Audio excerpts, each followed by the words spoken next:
नमस्कार, TV 20 news के इस बुलेटिन में आप सभी दर्शकों का स्वागत है। मैं हूं अशोक वर्मा।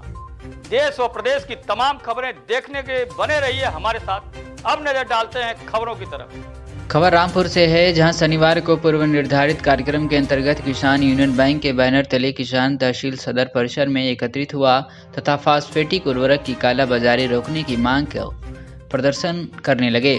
उसके बाद तहसीलदार सदर को ज्ञापन सौंपा और इससे पूर्व किसानों को संबोधित करते हुए राष्ट्रीय महासचिव उस्मान अली पाशा ने कहा कि हर वर्ष रबी सीजन में एनपीके डीएपी उर्वरक की कमी से किसान परेशान रहते हैं, जिसका फायदा समिति कर्मी और खाद माफिया उठाते हैं, क्योंकि समिति कर्मियों की मिलीभगत से खाद माफिया पहले ही गोदामों में खाद खरीद कर रख लेते हैं।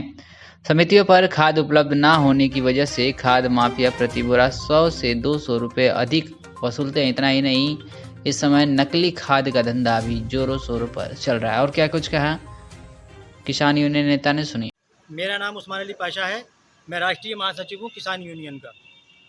आज हमारा प्रस्तावित कार्यक्रम था जिसमें हमने 5 सूत्रीय ज्ञापन सक्षम अधिकारी संपूर्ण समाधान दिवस तहसील सदर को सौंपा है, जिसमें फास्फेटिक उर्वरकों की इस समय कालाबाजारी की जा रही है, उसको बंद कराने की मांग की गई है। सरकारी ज़मीनें जिसमें ताशका अहमदनगर पहाड़ी वगैरह में इसमें कस्टोडियम ज़मीनों पर भूमाफियाओं ने कब्जा कर रखे हैं, उनके कब्जा मुक्त कराने की बात की गई है। अवैध प्लॉटिंग पूरे ज़िले में चल रही है, जिसमें रामपुर विकास प्राधिकरण भी मिला हुआ है, क्योंकि प्लॉटिंग की जाती है जब तक रामपुर विकास प्राधिकरण शांत रहता है, और जैसे ही प्लॉटिंग समाप्त होती है और लोग अपने मकान बनाना शुरू करते हैं तभी बुलडोज़र लेकर वो पहुंच जाता है। उसकी मांग की गई है। बीज प्रमाणीकरण संस्था के मिली भगत से घटिया दर्जे का बीज किसानों को बेचा जा रहा है, उसकी मांग इसमें की गई है। और धान क्रय केंद्रों पर किसानों की जो घटतोली या मतलब बिचौलिए जो मतलब कहते हैं हावी हैं, उसकी मांग की गई है। तो सबसे जो प्रमुख समस्या इस समय है हमारे जनपद में, रबी की बुआई का सीज़न चल रहा है और पूरे ज़िले में खाद की किल्लत मतलब कहते हैं बहुत ज़्यादा है। हर जगह पर खाद की किल्लत है। किसी भी सोसाइटी पर, किसी भी विक्रय केंद्र पर खाद नहीं है, और जबकि अधिकारी बोल रहे हैं कि ज़िले में पर्याप्त मात्रा में रासायनिक उर्वरक उपलब्ध है।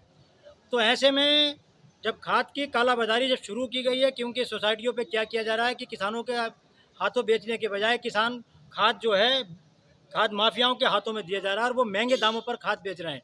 और खाद की किल्लत को देखते हुए जो नकली खाद का धंधा करने वाले लोग हैं वो भी पूरी तरह से सक्रिय हैं, जिसमें खासकर गंगापुर में कई जो खाद माफिया हैं वो सक्रिय हैं, और खौद में कई खाद माफिया सक्रिय हैं, आपके राजदंडिया पे कई खाद माफिया सक्रिय हैं, रठोंडा पे कई खाद माफिया सक्रिय हैं।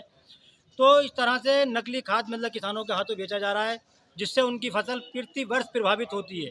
और ये समय जैसे ही आता है, इस समय खाद की कालाबाजारी शुरू कर दी जाती है। और अभी देखिए, मैं एक बात आपको आगे के लिए संज्ञान में डालना चाहता हूँ कि जैसे ही ये खाद की किल्लत का काम शुरू होता है, समिति कर्मचारी हड़ताल पर चले जाते हैं, और उनके हड़ताल पर जाने से जो नकली खाद बेचने वाले हैं या जो खाद ये माफिया हैं जो महंगे दामों पर खाद बेचते हैं, उनका खाद जैसे समाप्त होता है तो दोबारा ये मतलब कहते हैं कार्य पे लौट आते हैं। तो हम प्रशासन को, शासन को इस बारे में अवगत कराना चाहते हैं कि ये इस तरह हड़ताल पर ना जाएं। अगर हड़ताल पर जाए, जो भी कर्मचारी हड़ताल पर जाए, उसकी सेवा समाप्त करके तुरंत नई भर्ती शुरू होना चाहिए।